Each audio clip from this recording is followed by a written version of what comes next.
If you went to Mass this morning or this past Sunday, one thing I'm sure you did was dip your fingers into the holy water font and make the sign of the cross. And it is something that we do just as an automatic. Most of us don't think about it. However, it is something that has such power, and holy water is blessed by a priest. And since the priest is in the person of Christ, then he is bringing that power of the Holy Trinity and imparting that into the water, or which then becomes holy. And when you cross yourself with holy water, you are actually removing venial sin, something a lot of people don't know.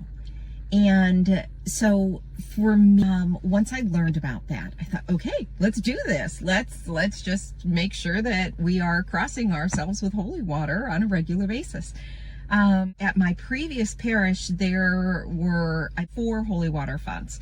And so I would enter, when I would be going from one side of the church to the other, I would enter up near the front and I would cross myself with holy water. I would walk, I'd have to cross over, sometimes go into the narthex to do something.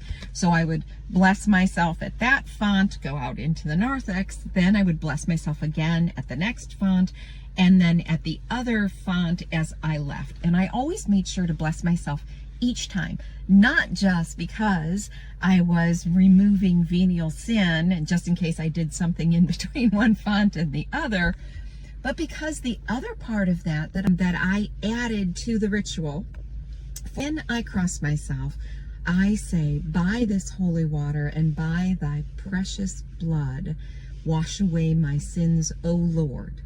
Now, but then also, any water that's left on my fingertips, I flick, and then I add and relieve the suffering of the poor souls.